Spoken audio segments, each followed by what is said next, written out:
எல்லாருக்கும் வணக்கம். என்னுடைய ராதா ராமராவ் சேனலுக்கு உங்கள் எல்லாரையும் வெல்கம் பண்ணுறேன். இந்த வீடியோவில் ரொம்ப சுலபமாக செய்கிற மாதிரி உங்களுக்கு அவல் சர்க்கரை பொங்கல் செய்து காமிக்கிறேன். புதுசாக சமையல் கற்றுக்கிறவங்க கூட இதை செஞ்சுடலாம்.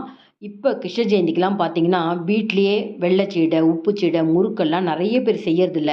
செய்யறதுக்கு நேரம் இல்லை, இல்லைன்னா சரியாக செய்ய வரல அப்படின்னு சொல்லிட்டு கேட்ரிங் செய்கிறவங்க கடைகளில் போய் வாங்கி சுவாமிக்கு நெய்வேத்தியம் பண்ணிடுறாங்க. வீட்டில் ஒரே ஒரு நெய்வேத்தியமாவது செய்ய வேண்டாமா? அதனால் ரொம்ப சுலபமாக இந்த சர்க்கரை பொங்கல் எப்படி செய்யலான்றதை காமிக்கிறேன்.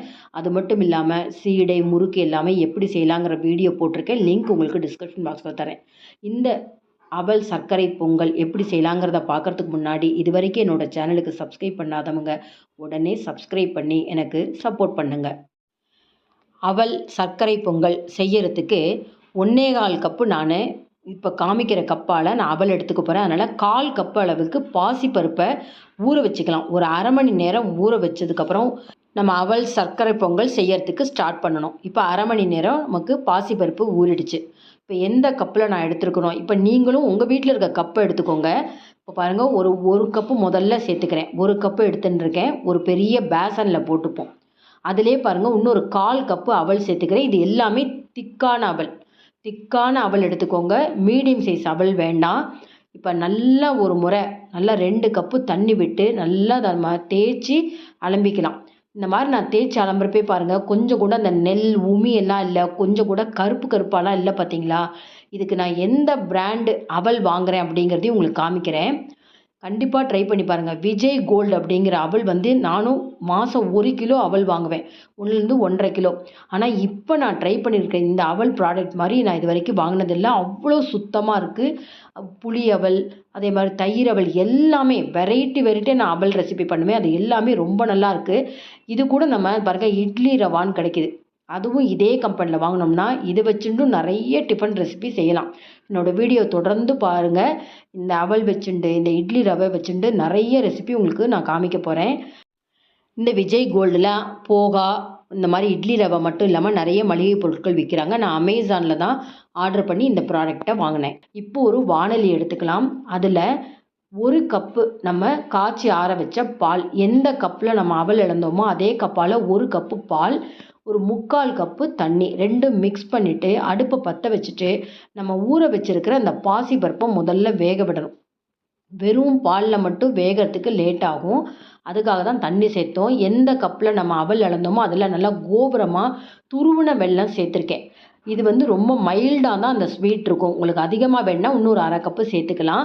இப்போ நான் ஒரு 3/4 கப்பு தண்ணி சேர்த்துக்கிறேன். 1 கப்பு பொடிச்ச வெல்லத்துக்கு 3/4 கப்பு தண்ணி சேர்த்து முதல்ல கரைய விட்டுக்கலாம்.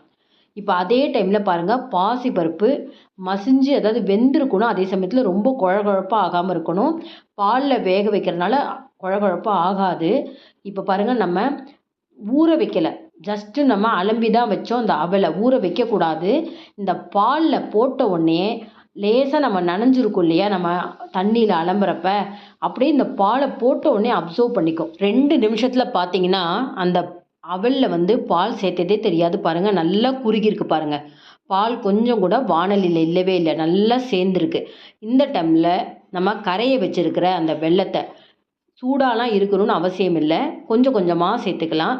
திரும்பவும் சொல்கிறேன், இது ரொம்ப மைல்டாக இருக்கும். ஒரு சுகர் பேஷண்ட்ஸ் கூட தாராளமாக இந்த அவல் சர்க்கரை பொங்கல் சாப்பிட்லாம். உங்களுக்கு அதிகமாக ஸ்வீட் வேணும் அப்படின்னா கொஞ்சம் தாராளமாக வெல்லம் சேர்த்துக்கோங்க. ஆனால் ரொம்ப ரொம்ப நல்லாயிருக்கும், கரெக்டாக இருக்கும் இந்த அவல் சர்க்கரை பொங்கலுக்கு நான் சேர்த்துருக்கிற இந்த வெல்லம். பாருங்கள், தண்ணி அளவும் கரெக்டாக இருக்கும். ஏன்னா இதில் தான் நமக்கு திரும்பவும் அவல் வேக போகுது. நம்ம அலம்புனதுக்கப்புறம் ஊற வைக்கலை, பாலோட சேர்க்குறப்பையும் உங்களுக்கு அவல் வேகாது. வெள்ளை கரைசலோடு சேர்ந்து கொஞ்சம் வேக விடணும். இந்த மாதிரி செய்கிறப்ப ரொம்ப குழன்னு ஆகாது, அப்படியே உதிராக இருக்கும். பாருங்கள், நல்லா கிளறி வச்சுட்டு ஒரு 3 நிமிஷம் லிட்டு போட்டு மூடி வச்சேன். நல்லா அந்த வெள்ளை கரைசல் எல்லாம் உங்களுக்கு சேர்ந்துட்டு இருக்கு அவல் கூட. இன்னுமே சூடு ஆறுனதுக்கப்புறமும் கெட்டிப்பட்டுடும். நல்லா உங்களுக்கு உதிராக இருக்கும். சூடு ஆறுனதுக்கப்புறம் நல்லா இந்த மாதிரி ஸ்டேஜில் இருக்கிறப்ப நம்ம அடுப்பை நிறுத்திடலாம். நான் அடுப்புலேருந்து இறக்கி வச்சுட்டு அடுத்தது நெய்யில் முந்திரி திராட்சை தாளிக்கிறத காமிக்கிறேன். நல்லா 1 குழிக்கரண்டிக்கு அதிகமாக நம்ம நெய் சேர்த்துக்கலாம். முந்திரி திராட்சை 2மே சேர்த்துக்கலாம். சேர்த்து பொன்னிறமானதுக்கப்புறம் நம்ம எடுத்து போடுக்க போகிறோம். அதுக்குள்ளே நம்ம ஏலக்காய் பொடி, ஜாதிக்காய், பச்சை கற்பூரம் இதெல்லாமே நம்ம சேர்த்துக்கிட்டா ரொம்ப நல்லாயிருக்கும். அது நெய்வேத்தியம் அப்படிங்கிறப்ப இந்த மாதிரி வாசனை திரவியங்களை நல்லா சேர்த்துக்கணும். கொஞ்சமாக ஜாதிக்காய் துருவிட்டேன். ஒரு பிஞ்சை விட கம்மியாக பச்சை கற்பூரம் பொடிச்சிட்டேன். இது கூட சர்க்கரை சேர்த்து வறுத்த ஏலக்காய் பொடி இது எல்லாத்தையும் முதல்ல நான் சேர்த்துக்கிறேன். அதே டைமில் நமக்கு திராட்சை, முந்திரி நெய்யில் நல்லா பொரிஞ்செடுத்து இதையே சேர்த்துக்கலாம். நல்லா மிக்ஸ் பண்ணிவிட்டு இப்போ நான் கிளறிடுறேன் பாருங்கள். அடுப்புலேருந்து இறக்குனதுக்கப்புறம் இன்னொரு 10 நிமிஷத்தில் இன்னும் பார்த்தீங்களா நல்லா வெள்ளை கரைசல் அவல் கூட சேர்ந்து நல்லாவே இன்னும் உங்களுக்கு கெட்டிப்பட்டிருக்கு. உதிரு உதிராக இருக்கும். நம்ம சாதத்தில் வடித்து செய்கிற மாதிரி உங்களுக்கு குழப்பாக இருக்காது. பாருங்கள், இப்போ நான் ஒரு கப்பில் எடுத்து உங்களுக்கு காமிக்கிறேன். நெய்வேத்தியத்துக்கு எவ்வளோ ஒரு சிரேஷ்டமாக வெல்லம், அவல், பால் எல்லாம் சேர்த்து அது கூட பாசிப்பருப்பு சேர்த்து ஒரு ஹெல்த்தியான ஒரு நெய்வேத்திய ரெசிபின்னு சொல்லலாம். செய்யறதுக்கு ரொம்ப ரொம்ப சுலபம். 10 நிமிஷத்தில் செஞ்சிடலாம். பாசிப்பருப்பு மட்டும் ஊற வச்சிட்டோம்னா 10 நிமிஷத்தில் நம்ம இந்த நெய்வேத்தியம் செஞ்சிடலாம். வேலைக்கு போகிறவங்களுக்கு ஏதாவது ஒரு நெய்வேத்தியம் சட்டுன்னு செய்யணும் அப்படின்னா கண்டிப்பாக அவல்லாம் நீங்கள் முன்னாடியே வாங்கி வச்சிட்டிங்கன்னா இதை செஞ்சுடலாம். அவசியம் இந்த கிருஷ்ண ஜெயந்திக்கு நீங்கள் ட்ரை பண்ணி பாருங்கள். ட்ரை பண்ணி பார்த்துட்டு பிடிச்சிருந்தா லைக்ஸ் கொடுங்க. கமெண்ட் பாக்ஸில் உங்கள் கமெண்ட்ஸை போடுங்க.